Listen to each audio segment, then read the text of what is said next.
à notre émission qui continue. Vous pouvez commenter, liker ou partager cette vidéo avec vos amis, avec votre famille sur Facebook. Et vous pouvez également envoyer vos suggestions à la barre, à l'adresse qui s'affiche sur la barre, sur l'écran. N'hésitez pas. Nous accueillons une nouvelle intervenante sur ce plateau avec nous, Lala Tounkaro, consultante en communication, qui nous vient du Sénégal. Bienvenue Lala. Bonjour. Nous allons continuer cette émission sur un sujet qui fâche, la question du féminisme. C'est vrai qu'on parle beaucoup des femmes africaines aujourd'hui qui sont des femmes en fait, des Wonder Women qui s'occupent de tout, mais on évite le mot qui fâche, le mot féminisme. On ne l'utilise pas beaucoup, il est tabou dans nos sociétés. Et pourtant, c'est la question que nous nous posons tous aujourd'hui, c'est de savoir finalement, nos femmes, en fait, comment on fait revenir la femme sur le devant de la scène et pourquoi est-ce que nos sociétés, qui étaient des sociétés matriarcales, c'est-à-dire des sociétés où les femmes étaient au pouvoir, où les femmes ont dirigé en fait des royaumes entiers, pourquoi est-ce qu'aujourd'hui on a l'impression que l'Afrique accuserait, je dis bien au conditionnel, un retard quelconque par rapport aux pays occidentaux, et est-ce que c'est vrai? Quelle est la question? Moi, j'aimerais d'abord parler du mot féminisme. Parce que pour moi, pourquoi aujourd'hui le féminisme pourquoi devrait-il avoir un côté péjoratif?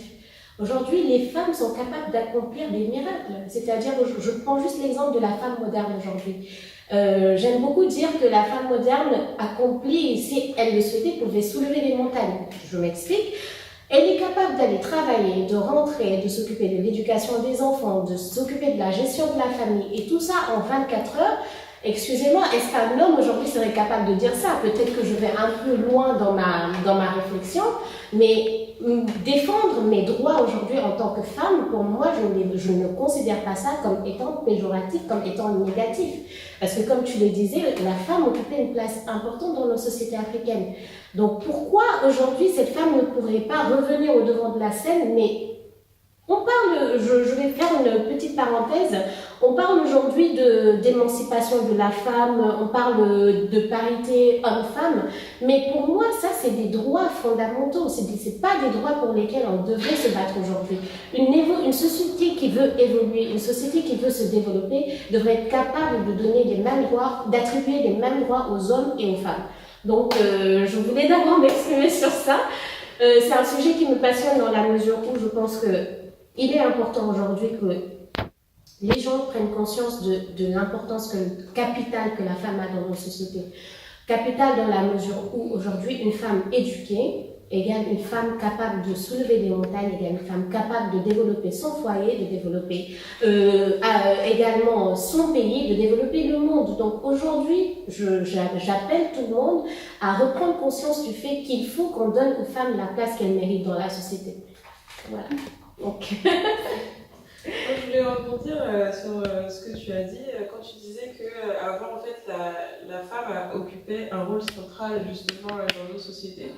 Je pense que c'est important pour nous les jeunes de prendre connaissance en fait de notre histoire. Parce que ce que tu as dit là par exemple, il y a énormément de jeunes qui ne sont pas au courant de savoir qu'avant la femme, c'était des sociétés matriarcales.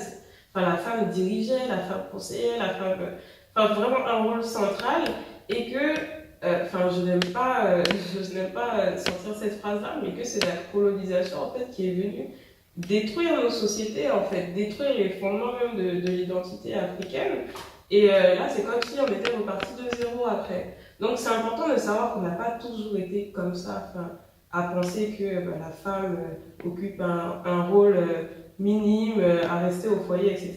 Non, que la femme avant était au centre de toutes les décisions, etc. Et qu'elle est capable de revenir parce que c'est en nous, en fait. C'est notre histoire, c'est notre culture. Donc, on est capable de revenir, en fait, si on prend conscience de ça. Et je pense que nous, en tant que jeunes, c'est important qu'on essaye de s'informer, en fait, sur ça, qu'on essaye de parler autour de nous, d'instruire les gens, en fait, qui sont autour de nous, juste pour qu'ils prennent conscience du passé, en fait, de notre société. Je vais un peu rebondir sur mes deux collègues, très belle intervention. Et je vais revenir en fait sur le fait en fait de parler en fait de féminisme. Moi, j'ai toujours dit que si en fait être féministe, en fait, ça voulait dire que j'ai les mêmes droits dans une société en tant que citoyenne qu'un homme, peu importe en fait enfin, ne même pas poser en fait la question de genre. Si c'est ça en fait être féministe, eh ben non, c'est une. Parce qu'aujourd'hui, comme tu disais tout à l'heure, en fait, revendiquer nos droits, en fait, ne doit pas être quelque chose, en fait, on ne doit pas se battre pour cela. Ça doit être quelque chose de normal. C'est-à-dire que demain, si j'ai une famille, une fille et un garçon, ah bah, pour moi, c'est tout à fait. Ils sont humains, ils iront à l'école, ils auront des compétences, et du coup, en fait, dans ce sens-là, en fait, ce sont des citoyens qui partagent les mêmes droits. Droit à l'éducation pour ma fille, droit à l'éducation pour un garçon. En fait, du coup, en fait, c'est quelque chose qui est complètement, en fait, légitime.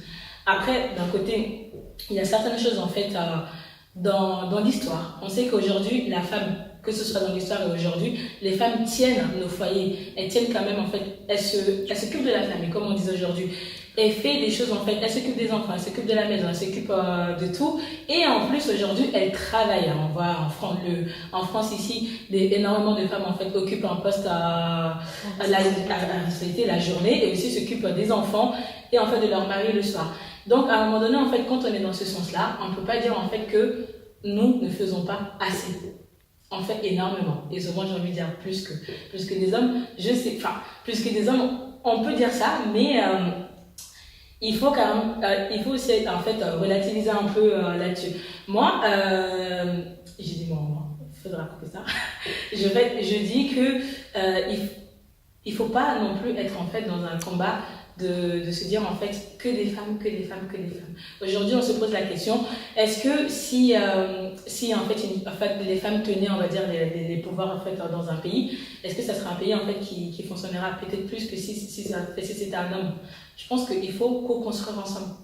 Il ne faut pas oublier aussi qu'il y a des hommes, des grands hommes aujourd'hui qui se sont battus pour la cause des femmes. Et encore une fois, je reviens, il y a énormément de freins qui sont liés en fait à cela. Et la base pour moi, c'est vraiment l'éducation, les mentalités, les cultures, les religions. Auparavant, les femmes tenaient, on va dire en fait les cases, mais on arrive à faire avec la même culture, avec les mêmes religions. Pourquoi aujourd'hui ça cause problème? Parce que je pense qu'on est quand même dans un modèle où en fait on veut clairement ressembler à d'autres pays. On veut clairement copier des modèles en fait, et les emmener chez nous. On parle en fait de féminisme, égalité homme-femme dans les pays en fait occidentaux, et en fait aujourd'hui on peut pas en fait en Afrique, avec l'histoire qu'on a aujourd'hui, instaurer ça chez nous du jour au lendemain. Il faut du temps, il faut commencer d'abord pour faire comprendre aux enfants, aux garçons que une femme a tout à fait en fait sa place dans une société autant que lui, et qu'il n'y a aucune faiblesse, et en fait on ne peut pas sous-estimer une femme. Il faut commencer à instaurer en fait ces bases là que j'appelle vraiment les fondamentaux aux enfants, à tous les niveaux, à la maison aussi avec les familles, pour ensuite essayer d'avoir une société demain en fait qui fonctionnera.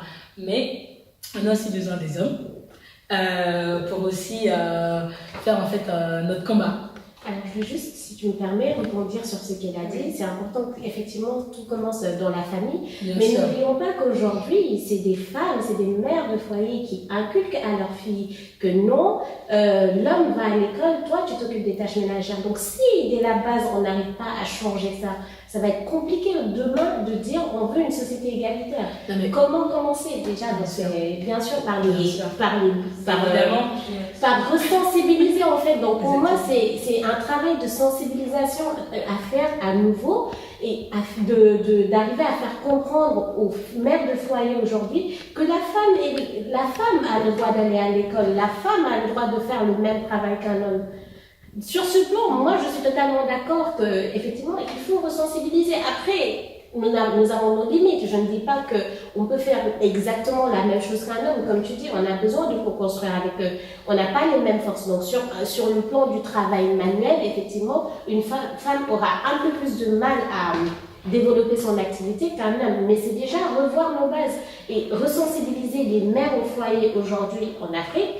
Dans les régions, dans les capitales, ça va, on a encore une évolution des mentalités qui est un peu plus développée, mais dans certains villages, il est encore très difficile pour une mère de famille de laisser son enfant aller, de laisser sa fille aller à l'école. Et ça, c'est là qu'on commence, c'est là que la base elle commence. Et si je peux me permettre aussi de rebondir là-dessus, et aussi comme on dit, je le redis, c'est vraiment l'histoire. La dimension culturelle dans nos pays, elle prend en fait une très très grande place. Quand on prend des pays par exemple comme le Mali ou le Sénégal, on a 98% en fait de musulmans, on va dire, en fait un pays très très religieux, et en fait c'est vraiment pas quelque chose de négligeable. On va dire des pères de famille en fait sont vraiment en fait on a des familles très très croyantes où en fait dans la religion on sait la place que la femme occupe dans ces religions et dans ces cultures, et en fait ces personnes là, leur culture, leur religion, c'est vraiment tout pour eux, c'est une base en fait pour eux.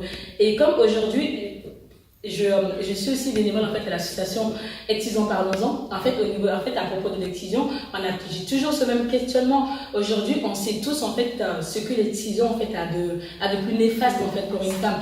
Mais aujourd'hui, je me dis, pour une mère de famille aujourd'hui en Afrique, en fait, culturellement, qui sait qu'elle a été excisée, qui excise sa fille, oui, c'est quelque chose qui n'est pas bien. Mais je pense, est-ce qu'aujourd'hui, on peut aujourd'hui aller dire à cette mère de famille, non, du jour au lendemain, tu n'excises plus ta fille. C'est quelque chose qui n'est pas bien, il faut repenser. Je pense qu'il y a vraiment un réel travail qui prendra énormément de temps avec ces familles-là, faire comprendre, comme tous les jours je le dis dans l'association. En fait, pour moi, le message n'est pas d'aller dire arrêtez d'exciser. Le message, en fait, c'est vraiment de mettre en avant les dangers que représente. Parce que je pense qu'une mère de famille qui est consciente, qui sait aujourd'hui qu'exciser sa fille, va lui entraîner de mauvaises conséquences demain pour sa santé, elle va peut-être y penser 2 fois. Mais à un moment donné, je reviens à une chose, je ne vais pas encore critiquer les États qui nous ont colonisés. C'est encore une fois que quand on va dans les villages aujourd'hui avec des grands camions, avec le message excision, c'est une barbarie, tu peux, même si aujourd'hui on le conçoit comme ça, tu ne peux pas venir dire aux gens tout ce que vous avez pratiqué culturellement, religieusement en fait pendant des décennies, qu'aujourd'hui en fait il faut l'effacer complètement. Et quand je parle de refonder l'éducation, je pense qu'aujourd'hui donc, les mères, elles sont à un stade, en fait, je ne sais pas si on pourra complètement... Il faut sensibiliser, mais je ne sais pas si le message sera pareil que si on prend, en fait, dès le plus jeune âge, des nouvelles générations, des enfants, qu'on va instaurer de nouvelles bases. Ça, je pense que c'est un réel travail qui va peut-être porter plus ses fruits, c'est mon avis, que... en fait, si on part complètement sur la base, en fait, des familles aujourd'hui qui sont complètement construites, en fait, sur leur, en fait, sur leur modèle, sur leur pensée, voilà, le message sera différent. Donc, je pense qu'aujourd'hui, en Afrique, on a vraiment besoin d'investir dans l'éducation. Vraiment essayer, en fait, de refonder, et aussi dans l'éducation, en fait, qui nous correspond. Et non pas faire, en fait, copier-coller de certains modèles. On doit vraiment s'asseoir aujourd'hui, je pense que nos politiques doivent s'asseoir aujourd'hui pour, en fait, repenser en prenant, en fait, en faisant l'état des lieux de ce qui se passe, de ce qu'on aura besoin, et vraiment refonder en fonction de ce qu'on aura besoin. Mais c'est vraiment une question délicate. C'est ça. Et si je peux ajouter, en fait, par rapport à ce que tu disais tout à l'heure, je pense qu'il y a des choses en fait qui sont en train de changer, notamment avec l'arrivée des nouvelles technologies, de l'extension d'Internet en Afrique, etc. Je veux dire, avant, notamment dans le milieu rural, ils étaient vraiment, je n'ai pas envie de dire coupés du monde, mais ils n'avaient pas forcément l'accès d'aujourd'hui. Ça fait que quand tout le monde dans la société dans laquelle vous vivez fait la même chose, dit la même chose en fait à ses enfants, à ses filles notamment, oui, tu ne dois pas aller à l'école, tu dois rester au foyer, etc. Forcément, vous allez reproduire les mêmes choses. Mais maintenant, si vous voyez sur Internet que, il y a telle femme qui est devenue ministre dans la capitale à côté, ou bien il y a telle femme qui a monté tel projet, ou qui est directrice d'une grande entreprise, déjà, il y a des choses quand même qui commencent à changer dans la manière dont vous allez parler à votre enfant, etc. Et je voulais revenir aussi sur ce que tu as dit tout à l'heure, Astou, par rapport à notre place, par rapport aux hommes, cette idée de complémentarité. C'est-à-dire qu'aujourd'hui, moi personnellement, au niveau du féminisme, je trouve qu'il y a beaucoup de féministes extrêmes. On a l'impression qu'elles veulent raser les hommes pour venir prendre le combat, etc. Non, c'est pas ça. Moi, personnellement, je ne pense pas qu'une femme, parce qu'elle est une femme, parce qu'elle est capable de faire énormément de choses dans une journée, comme tu l'as dit tout à l'heure, qu'elle ferait forcément une meilleure présidente. Moi, pour moi, ce n'est pas une question de genre. Et pour moi, dans la société, on a besoin des hommes aussi parce qu'ils ont leurs compétences qui sont différentes des autres. Et donc, on doit travailler ensemble. Et pour revenir en fait sur Et pour revenir en fait sur la base de l'éducation, en fait même des familles, on sait qu'aujourd'hui en fait la famille c'est vraiment notre premier lieu de socialisation. On apprend, on transmet beaucoup de choses et quand on dit l'éducation, l'école c'est vraiment aussi le deuxième lieu de socialisation des enfants aujourd'hui. Donc du coup à l'école ils apprennent, un exemple clair, c'est un enfant qui va à l'école du lundi au vendredi, il passe énormément de temps, il est chez lui que le week-end et les vacances. Si on lui apprend certaines choses aujourd'hui que lui pourra peut-être transmettre même à ses parents, même dans ses gestes et tout, et là aujourd'hui, on va dire que les femmes, je prends mon cas aujourd'hui, où j'ai grandi dans une famille où la culture elle prend énormément de place, la religion prend énormément de place, mais je me suis beaucoup construite aussi dans le système éducatif, c'est-à-dire en fait à l'école avec mes groupes de pairs. En fait, une construction souvent on va dire un peu personnelle que j'ai pu aujourd'hui instaurer en fait certaines choses, on va dire imposer même certaines réflexions parce que comme dit la culture et la religion elles prennent énormément de place que si j'étais restée que dans ça au niveau familial, j'allais avoir du mal à m'émanciper autant que je le suis aujourd'hui. Donc du coup, les groupes de pairs et aussi l'école ne sont pas du tout, la société réellement n'est pas du tout en fait à négliger et la société clairement elle peut intervenir en fait là où les familles ne peuvent pas. Et c'est leur rôle de construire en fait les citoyens de demain et surtout les femmes, les braves femmes de demain.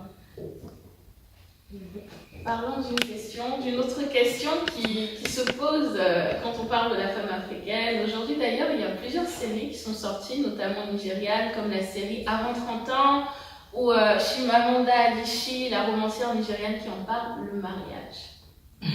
C'est-à-dire que nos femmes africaines, on leur demande de se marier avant une certaine date de péremption.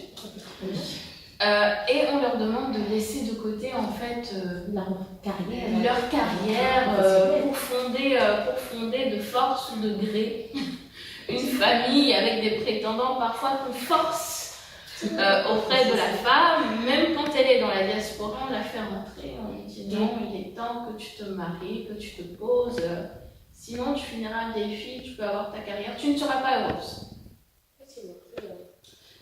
On y rajoute le terme degré aussi. Faut pas oublier. Ce qui est important parce que je peux concevoir, je pense que c'est comme tu le disais, c'est là où on voit aussi l'importance et le poids de la culture et de la religion dans nos vies. C'est vrai qu'on est impacté par cela, mais pour moi, dans toute chose, il faut savoir raison garder. C'est-à-dire qu'à un moment donné aussi, c'est ta vie, c'est ton choix, c'est à toi de t'épanouir. Les gens qui te forcent et qui t'imposent le mariage sont déjà des gens épanouis à leur manière, à leur façon.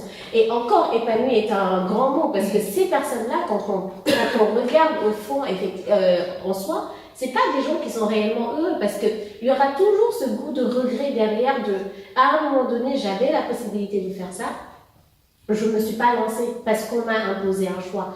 Donc je pense qu'aujourd'hui, il faut vraiment qu'on revoie nos manières de penser, qu'on se dise qu'on a notre culture, on a notre religion, ça fait notre identité, certes, mais pas que. Nous avons aussi le poids nous avons aussi nos expériences professionnelles qui contribuent.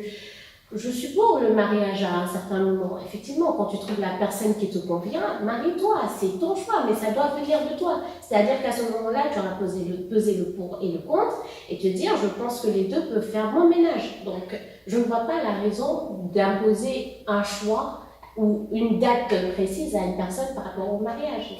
Et ça, c'est quand même assez facile à dire, mais dans les faits... Oui, effectivement, c'est beaucoup plus compliqué.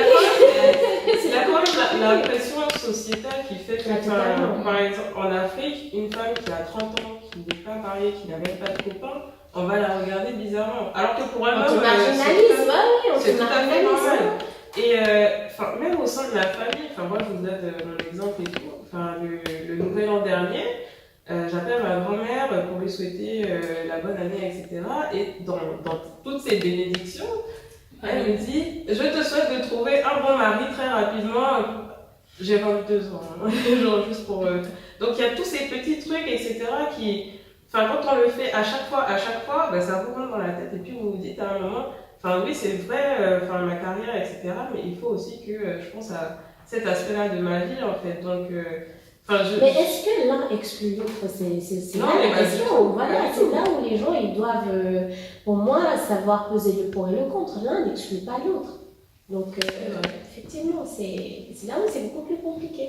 Ça peut aller jusqu'à la discrimination à l'embauche, parce que certaines fois, il y a des femmes qui ne sont pas employées à certains postes de responsabilité parce qu'on voit qu'elles n'ont pas d'enfants, qu'elles ne sont pas encore mariées. Ce qui est paradoxal, mais tu seras d'accord avec moi. Oui, parce que quelqu'un qui est célibataire, célibataire, tu peux te dire, parce que prenons l'exemple, nous aimons tant copier les sociétés occidentales.